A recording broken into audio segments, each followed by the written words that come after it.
Hello, everybody. BeMetalways here.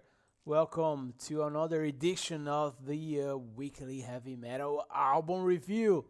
This week is Kiss. Well, actually, it's two this week because I'm a bit late, but now I'm reviewing KK's Priest Sermons of the Sinner, released by EX1 Records on October 1st, 2021. Now, KK Downing officially left Judas Priest on April 2011.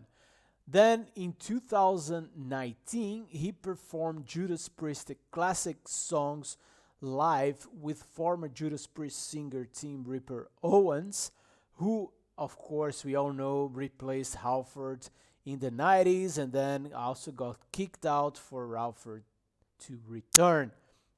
In January 2020, Downing signed with Explore One Music Group to record new music. And he assembled Team Ripper Owens, of course, Hostile guitarist AJ Mills, Voodoo Six bassist Tony Newton, and Death Riders or Cage drummer Sean Elg to create Sermons of the Sinner.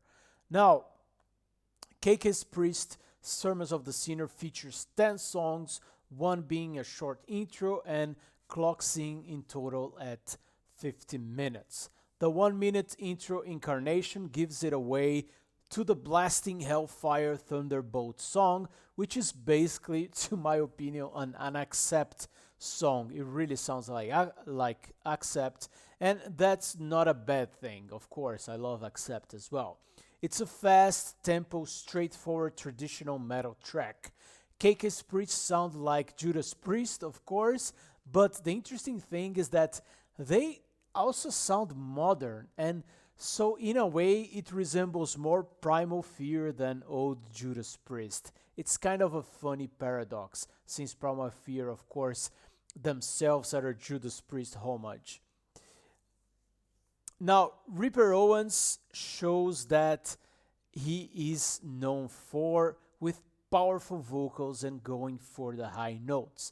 I have always appreciated his voice, and I like albums like The Jugulator, for example, quite a lot. So, vocal wise, the album works well. The title track is a nice callback to Painkiller era, the fast tempo and super high pitched singing, and the hallmarks of it all fits together the framework that we heard in Painkiller.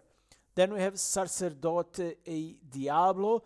Despite some over repetition of the track title in the lyrics, it is a high energy, groovy, and fun song. It does remind me of Jugulator era as well. Then we have Hail for the Priest, which is a super melodic and yet heavy track. It's pure classic Priest sound. And talking about classic, Return of the Sentinel is the sequel to the iconic song out of the Defenders of the Faith album from 1984. It's indeed a nice way to close the album, and it's one of the best tracks on the album.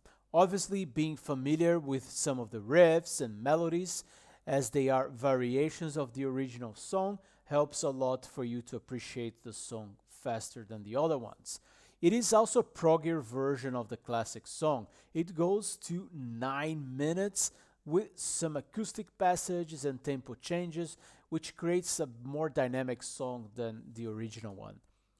To add to the comparisons, there is one thing that KK's Priest does better than Judas Priest, and that's the bass.